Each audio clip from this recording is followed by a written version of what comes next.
Greetings and salutations, everyone. Welcome back to the Inn of Planar Crossroads. And as always, welcome back to our Around the Hearth discussions. This time, we are in our second of 4 videos for Modern May. This time, we're talking about modern magical theory, or using magic in a modern setting. Last time, we talked about choosing an era, kind of picking that era of time that you wanted to work in. So if you want to know about that one, you can check back there and considerations on the ideas of using that. Before we get into this topic tonight, we're going to go ahead and start into announcements. I'll start us off like I usually do, and then we'll go into Dan and his. I am Adam L. Spain with the Inn of Planar Crossroads. As far as our announcements and everything, I think the only thing we have going on at the moment, aside from these collaborations with Avenue Studios, is that we are currently working towards a goal. It's one of those gradual goals we're going towards of $100 of support per month for the Inn of Planar Crossroads, at which time we will do a big giveaway and a whole bunch of stuff, because that would change a lot of how things are done. We would be able to perhaps look into someone helping with the editing, getting smoother content out and everything like that. But I think that's the main thing we're going for. So if you want to help us reach that goal, you can either support us on Locals, Patreon, Subscribestar, or contacting us directly. And doing so gets you access to our Discord, where we share any kind of content that we create that you can use in your games. We've created chicken races and a Fallout Fort Smith map and things like that. I'm sharing art on there that you can kind of plug into your game if you want to. Just, kind of situate it, give it a theme or something like that. But I think that's what we've got. So speaking of people you can support, Dan. Hello, Dan from Avenue Studios. You can find us also on YouTube, Rumble, and anywhere podcasts are found. Our big thing is we live stream Wednesdays, 9 p.m. Eastern, and in this collaboration with Inn of Planar Crossroads, Jacob and I will be building a one-shot in Foundry based off of the things we discuss on each of these Around the Hearth for each month. So, and then we'll play it as a live stream playtest at the end of the month. Of course, those who support us are entered into a raffle to be the players in that game. So if you want to support us on Locals or Patreon as well, you'll get access to that. And we just have a ton of fun. I'm really looking forward as of recording this. We haven't played April Arcanum yet or even built it. Jake's sending us teaser pictures of the ship that hopefully you'll have seen by now. And I'm really looking forward to that. And yeah, I think that's it. We already celebrated our goal that we hit shortly after Inn of Planar Crossroads hit their 1,000 subscribers thing. So we're ticking them off. So definitely, I just want to reiterate, join the travelers, because I'm there, Jacob's there, we're all there waiting. Yeah. Come join. Yes, join us. I'm looking forward to this. Join us. So. Okie dokie. And that is worth pointing out. Both Avenue Studios and the Inn of Planar Crossroads are on Rumble if you prefer to consume your content there. I think that's what we've got. So, Levi has our shout out like normal. Or A Squirrel Plays, a TTRPG discussion channel with images and text, with a squirrel being the avatar, let's say, for the maker of the channel. Last time I shouted out a GM versus author. There's also a fun little video talking about having made their own TTRPG. That's more of a not actually yet. They want to make a Squirrel TTRPG eventually, so check back in over time if you want to play as squirrels. Or, reskin Pugmire, maybe? I do like the art for awesome. Pugmire. I've never tried it. Well, I just know it's the doggo game. Yep. I like the art for The Goodest Boy. That's pretty pretty dope. It's like a dog centaur, Nice. holy. Oh, dude. Pretty cool. But yeah. Check out A Alrighty. Squirrel Plays, if that sounds like fun. Okie dokie. So, we've recorded like 30 minutes worth of bloopers beforehand, so we're going to go ahead and get this started. Sit on down by the fire, everybody. Pull up a chair by the hearth if you want to and warm your bones. Or cool your feet. Well, it's March, so you might still want to warm your bones by the fire. And grab your preferred beverage while we discuss modern magical theory, or using magic in your modern games. So,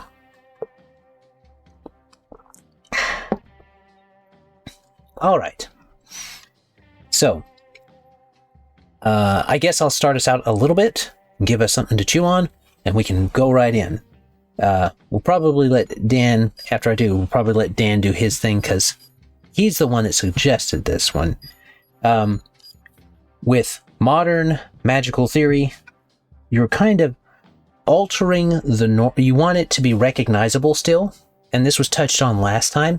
You want your game to be recognizable enough that people will be like, oh yeah, it's this, or oh yeah, that's that, or I remember that maybe from that time period, if they lived it. And you can say, all right, I get it. And it's just a little bit off of normal, and that can make it fun. Owing back to our Art Brawl Arcanum discussions, normal-ish. So, so take it away, Dan. This was your idea for the modern setting. Yeah. Well, I think one thing I like about it is because one of the things I think about in modern, some of the things that influence me for modern games is the game, the Telltale game Wolf Among Us, Dresden Files. Oh man, I'm blanking. There's another one there, but I like that, like, fantasy interfering into the modern setting. I think that's a lot of fun to play with. And I also think a lot of the ways you can do that, you can flip to being tech if you're doing something either alt history or slightly into the future. A lot of, Magick and tech for the games, they can be run very similar. But I was actually kind of curious. I brought it up because I was curious. Well, we'd also talked in the chats before, too, about superheroes, which I kind of lump under Magick as well. Just anything outside the ordinary of what you guys have experienced. What I was really curious about is how you guys have experienced mixing Magick and modern in that sense. Because I love Wolf Among Us and having the fairy tale creatures in there trying to live a normal life, and having it sneak in. And of course, that's the one I forgot, Supernatural. We bring it up almost in the chat. That's another one, mixing modern and Magick. But where the line is where you start to just become complete fantasy or completely sci-fi, how do you balance that mixture of Magick / high tech but remaining in that feel of the modern setting? So I was curious what your guys' thoughts were on that. Well, we touched a lot on it in our April Arcanum when we were talking about low fantasy. And right. We brought up superheroes mainly because Wesley brought them up in the chat, because in both DC and in Marvel, there are wizards and mages and stuff. I don't actually think there are in Watchmen. That happens in a different universe. But the concept of whether something is magical or not, I think would be dependent upon how, if we're keeping it modern, you're not going to have way advanced tech, and you're not going to have way low tech. You're not going to have Civil War tech alone. You're going to have other things. Because go back to our last chat, we kind of discussed that modern, at least for the sake of our current mindsets, usually starts around, World War I, II-ish, a little before that type of stuff. So with that in mind, mixing magic with that, you can go high or low magic. Well, you can go high or low magic, and you can go high or low fantasy, because you can do a modern type of situation in a high or low fantasy, or in a high or low magic. What happens a lot is, I think that if you try to go too much into the fantasy, like you're talking about, like wanting to find that balance, you end up just making Eberron. And when you're wanting to play a modern fantasy, Magitek is not out of the question, but it also, again, why not just play Eberron then? And so you have to have this nice balance. And something like Shadowrun or things along that line, they handle this with, it's a very kind of low magic, low fantasy that still manages to also be modern. We brought up Harry Potter when we were doing that discussion, because if you just deal with the Muggle world, it is very low. It is absolutely just a modern setting, low fantasy. There's practically nothing in the Muggle world, and you can keep a low fantasy by just having that mixing of magic, wizards and Muggles, and you can kind of have that divide in your game if you want to. That's a way to handle magic. I think the most fun you're going to have is going to be kind of referencing another property other than Dungeons and Dragons, and ones along that line. Like, you may use the mechanics, but you won't actually be playing around with, most likely, a full-on connection to the Forgotten Realms or anywhere else. It's going to be something much more like what we brought up in our other chat in April about using Supernatural as a guide for incorporating paranormal investigating, using something like Warehouse 13 for a very low magic and I was thinking that too. Item-based type of tricky things and stuff like that. That is a modern D&D game, or a modern tabletop RPG, basically, is the Warehouse 13 setting. Secret warehouse, government, blacklist government company, or funded type of thing, finds and takes care of magical, weird artifacts. And they're not even fully magical. It's like a psychic importance that's placed on an item that makes it magical. Right. It makes it extraordinary. Not even magical, but extraordinary. And that's a way you can do it. The X-Files actually did handle some magic things in it. I know we very much think about it like for Aliens, but I know for a fact there was a genie episode where Mulder was trying to make the perfect wish, trying to type out this legal document that was huge of this perfect wish. And that was a whole episode. And then I do kind of like the magical MIB type of thing, where you've got the whole magic neuralizer deal, and is the only reason these people get on with their simple little lives is they just don't know about it. That quote from Jay or whatever it was. So that even the BPRD from Hellboy works in a similar way. So yeah, that's fair. There's some World War II settings there you can get into too.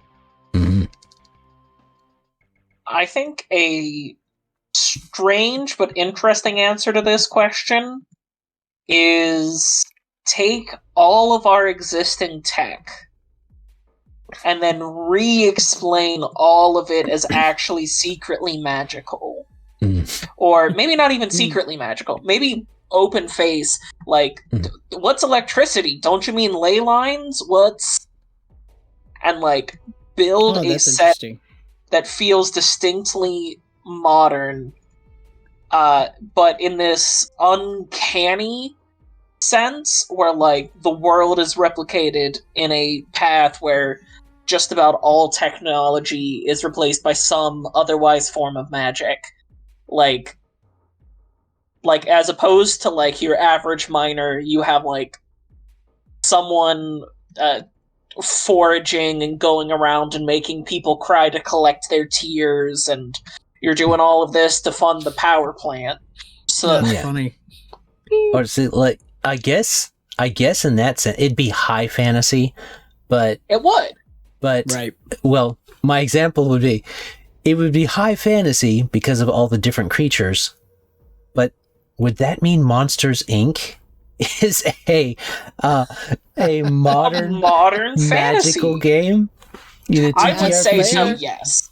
There you go. I would say Monsters Inc. is definitively, and that actually, right, because, like, the idea of, like, you have to do strange things to fund, like, power the power plant.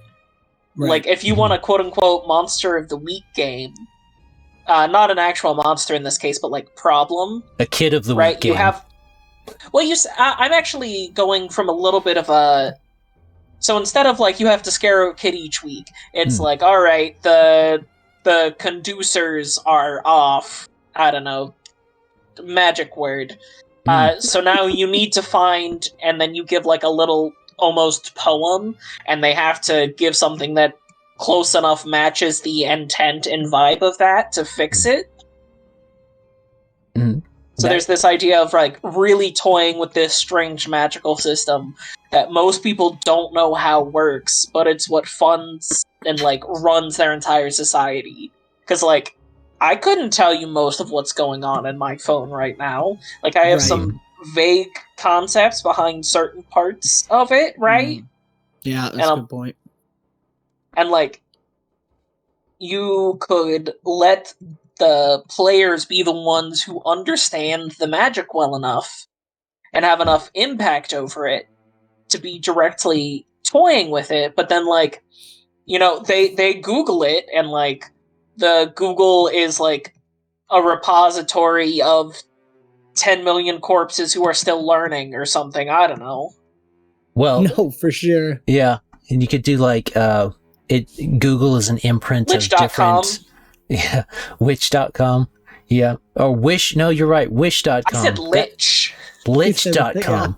Oh. For, like, old information. Oh, that's where the dead information goes, and the Lich, there's actually a techno Lich inside who runs the entirety of it. It's like, there's a techno Lich guild. Yeah. Oh my gosh. That's really... right, you can make a very strange, interesting setting, but then it's like, yeah, I get in my car. Right. Right. And it's a car. And it's instead of gasoline, I don't know. You would come up with these aspects. It's still a combustion engine, right? But they've got a cage. This is something that's done in Eberron. They've got a caged little elemental type of thing in there.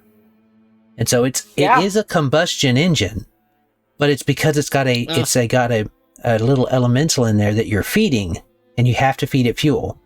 And the fun thing with that is, if you don't feed it fuel, it gets mad.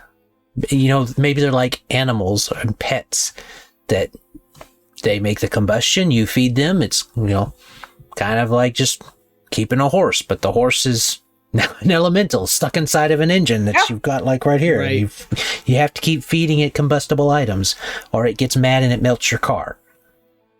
And then, oh man, I can't come into work today. I forgot to fill up. Why didn't you feed your elemental? All right, man, I get it. My car's melted. I don't need you to jump all over me, dude. I wasn't able to afford the premium stuff, and it wouldn't eat the basic.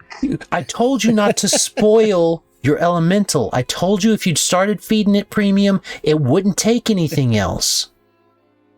But I had the money, and it's been running so nicely for me. You know, this is coming out of your pay, right? Yeah. It's one of those situations. The company car. And then, as the players of the week, you have to go and retrieve the company car and make the elemental happy, and, you know... Right. You have to tow the company car back while keeping the elemental happy. So... Which means what would they do with a spoiled elemental that wouldn't go back in and not take any of the non-premium stuff? Would they have to make it fast until it just burnt up enough of its anger, and then they would start feeding it the regular stuff again? That's a... maybe put on disguises and use a fire extinguisher, which is actually just a frost elemental. Yep. Right, but I suppose my core point here is that you can get into really strange and interesting world building while still making a lot of the specifics. Like, you go to your local, it's still Starbucks, but it's because it was founded by a deer who you can see the stars in its antlers. I don't know. Well, their actual one is a double-tailed mermaid. Their actual logo. True. So, there you go. Sure. And it's literally Star and Bucks, the two people who merged into that mermaid. Oh, a dryad and a merfolk, forbidden passion. There you go. Something like that. Mm-hmm. Right. And this gets into very much so, like, we were talking about normal-ish before, but this is like, you gotta be wearing someone else's prescription of glasses and stare at it, but then it feels modern. Yeah. Right. I think the big thing this is great. I didn't even think about this idea. It's hilarious.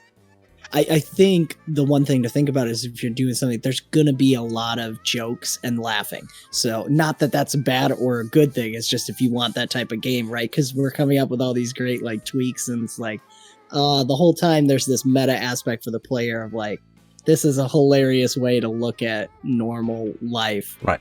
So that thinking about harkening back to choosing an era, also with this, choosing how much fantasy you put into your modern game is gonna change the feel. Not that you can't make it that dark, but there's always gonna be, like with this, there's that little comedic undertone, which I love, is great. But yeah, I think that ties into like the easier connection we have to it, makes it easier to tell jokes that are funny. Right. So if you're wanting to do like a high fantasy while still keeping it modern in our version of modern, not like Eberron modern, not like something like that, you could do a mental type of exercise where you're like, okay, if there's these type of things, using the werewolf example again, like we did in the other chat, well, that means that this person has to be off. They caught this. It's not their fault. They caught the disease. They're going to have to be off on this time of month every time. So you're just going to have to work around that. There's anti-discrimination laws on the book. You can't fire them just because they've got a pre-existing condition, et cetera, et cetera. So you got to work around it, and that's fine. And we're making this as a kind of a fun jab at different things. If you wanted to do something more serious, all of the things that we listed before take a serious tone with this. They do. Yeah. So like, I'm laughing at lycanthropy leave. Yeah, you got lycanthropy leave. There's other creatures and stuff that are associated with cycles and things. Maybe the dryads, if you're employing dryads on your farm, they have to have a certain tree around, because that would actually go into, well, are there dryad reserves? Do they have to work really close to the reserves? You could take it more serious if you wanted to.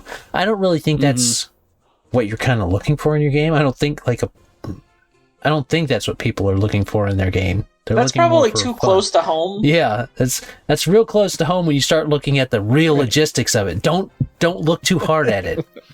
Right.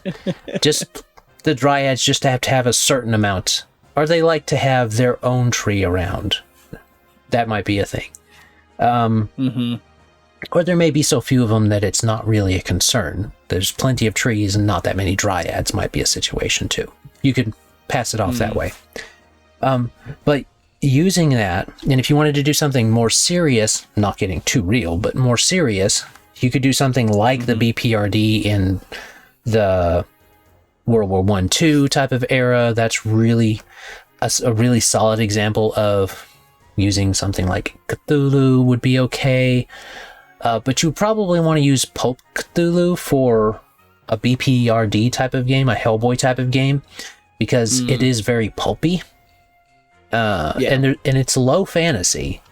So there's not a lot of magic, but what magic there is dangerous and not usually good for humans. So that's a way you can work it. And if you look at the second Hellboy and the Golden Army, there's actually like neighborhoods and hidden neighborhoods and stuff like that have lots of magical creatures in them. So there is areas of high fantasy in this relatively normal, flat, regular area. And that's an okay place to mix modern and fantasy. And it works all the way from World War I/II all the way to the eras that these movies were made in.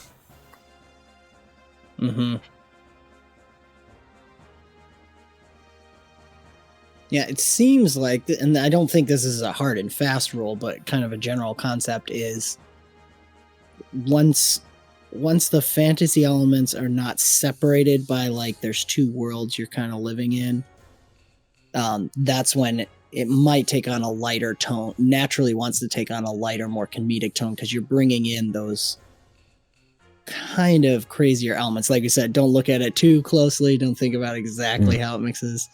And that's where you start to get that, oh, this is a funny way to think about normal life and see it from a different perspective as if it was magic based or something like that.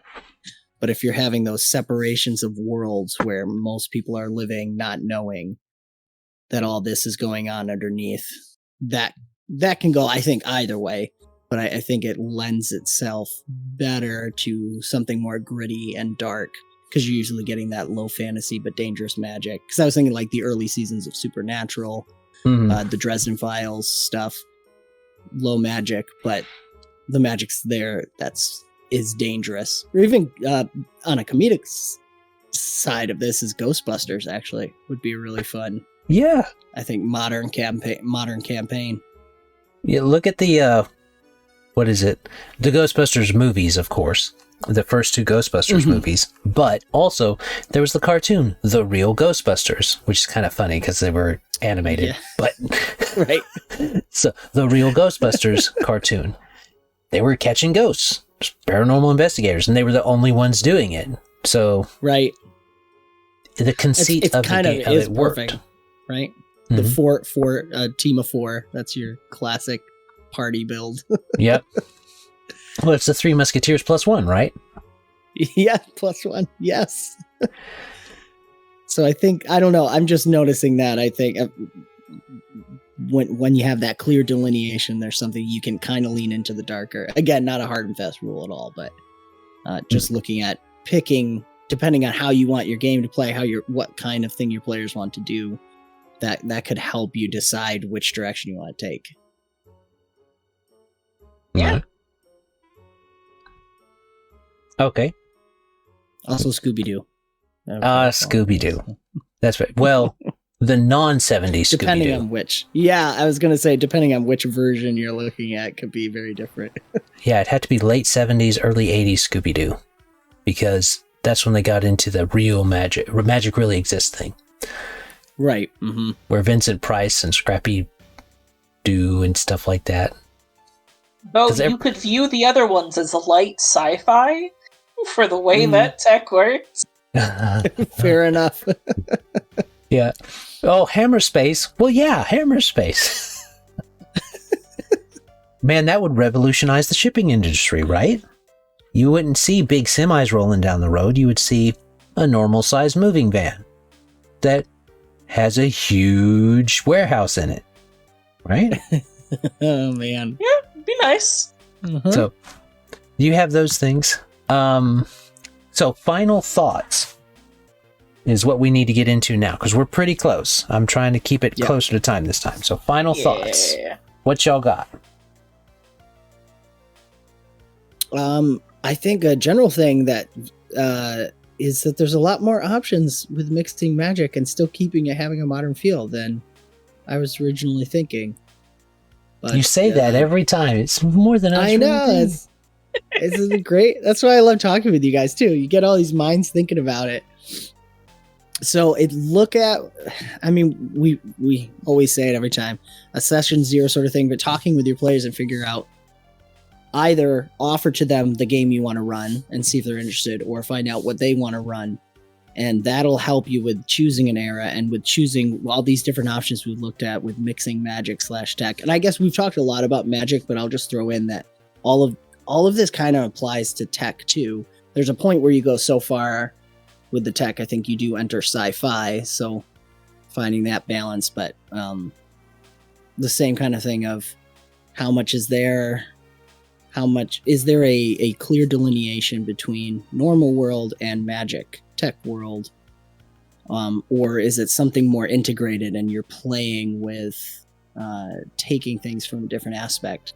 So talk with your players, figure out what it is, and then just really lean into it. Because if they want to have a goofy fantasy world that looks like Suburbia, man, the jokes will be endless, and the puns will be... It'd make a great one-shot. It would. It really would. Somebody's playing a Or like golem a construction game. worker. Yeah. Something like that. I mean, because now...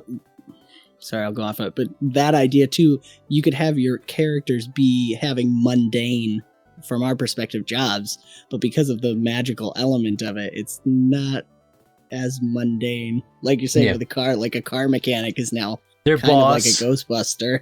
Their boss is literally a dragon, not figuratively.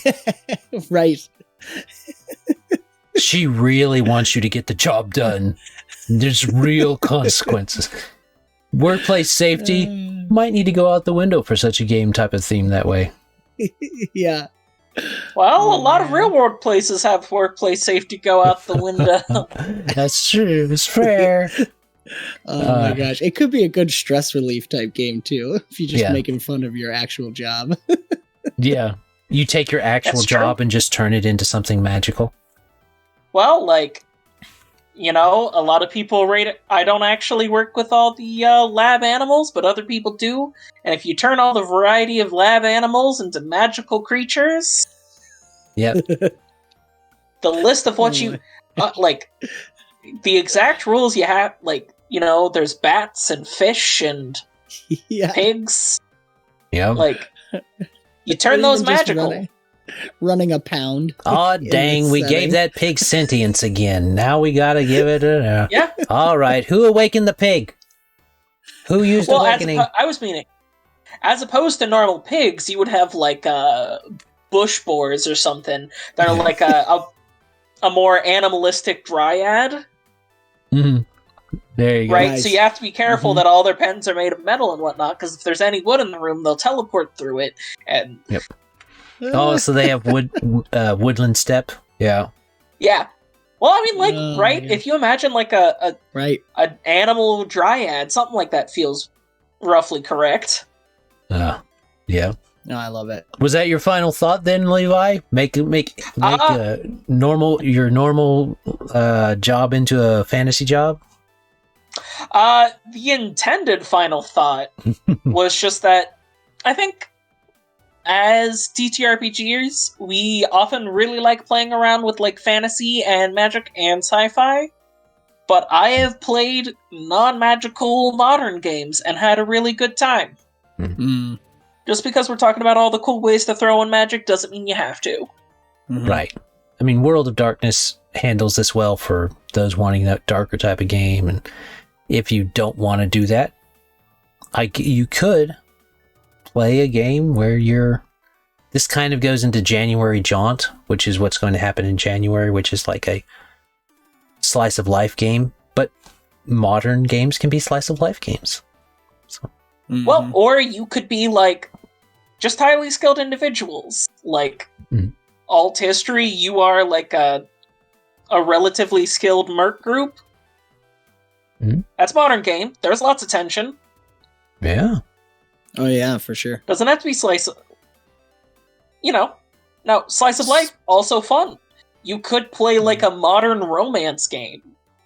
Like, if you have the right group who are, honestly, preferably, like, people who are purely platonic can have the most fun playing into this romance and going for the best drama. Right. Yes. Because you don't have any of the other, like, real tension to draw you away from it makes the coolest story. Mm-hmm.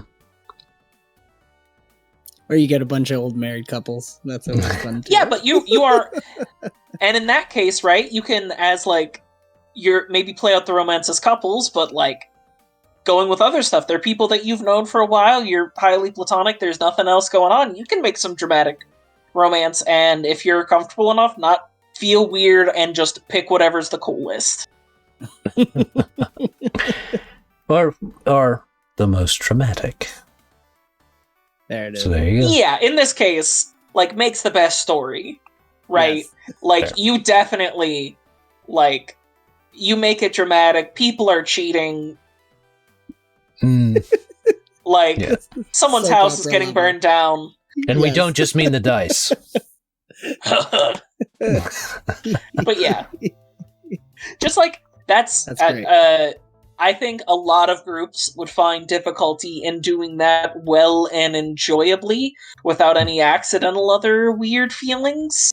Because you have to be very confident in the platonic nature. Mhm. And if you're even a little unsure, don't pitch the all-romance campaign. Yeah. But don't even offer if you haven't. I think actually if you've seen that your players like those romance in the other games you've played, it's kind of a safe bet that they'd enjoy a one shot or something like that. That's a romantic comedy, like they play out a Hallmark or something, to borrow from Wesley. Yeah. Right? Like, it's all about prom night. Oh, Monster Oh, prom. my word. ooh, Monster That's great. Prom. Now that's more interesting. That's actually, I am referencing a specific visual novel, actually, called Monster Prom, I think. Maybe Oh. just Monster Or Dance. do something. Yeah, something like Sky High even works. You guys remember that movie? I do. That was actually a solid superhero. Okay, I was going to played say, a was it a Mutants and superhero Masterminds movie? Yeah. game set in that movie's world. It's good. It's just a fun. Disney movie for their Mhm. channel. So if you look it up sometime. There you go. Nice. What was it? Sky High. That's the Sky High. comment. All right, I better get to my final thought, or we're not going to get to my any final thoughts. My final thought is, when looking to describe something and you're wanting to mix in the magic into the setting, but kind of keep it mundane maybe, or something that's magical but not too magical, think about this modern item and then ask yourself, how would someone from the far past, like the Middle Ages or further back, describe it? And how it functions. And then you have a way to describe this now magical item. So maybe they get a 6-gun, right? They've got a revolver. Well, how would someone do that? Well, it's a thunder stick or something like that. Or not even a stick, it's this contraption that has little spirits trapped inside the cartridges, and those spirits are unleashed when struck with a hammer of this gun. And so you can automatically start trying to describe something in a magical way that is not magical. And so that can help you with description making and deciding how you want to Nice. work that. Mm-hmm. So that's my final thought. We better finish this up. Bye! Yeah. Have a great day. God bless. Bye.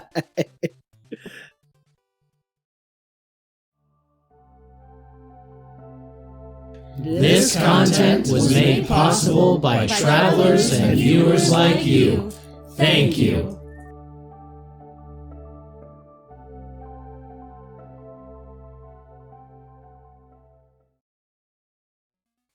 All right. Fastest outro we ever did. Yeah. Uh-huh. Bye.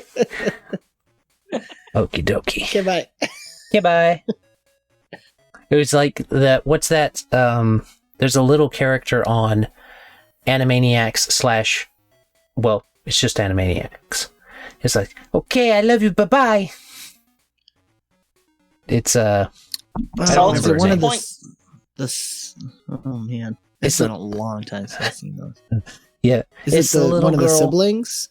It's It the is, little okay. girl that has the dog that's always trying to watch over her, and he's constantly getting beat up and stuff like that, Yes. slapstick. Classic. But he's got to watch the baby. Man, I don't remember the name, but I'm seeing what you were talking about. Yeah, the dog always getting hurt. Yeah.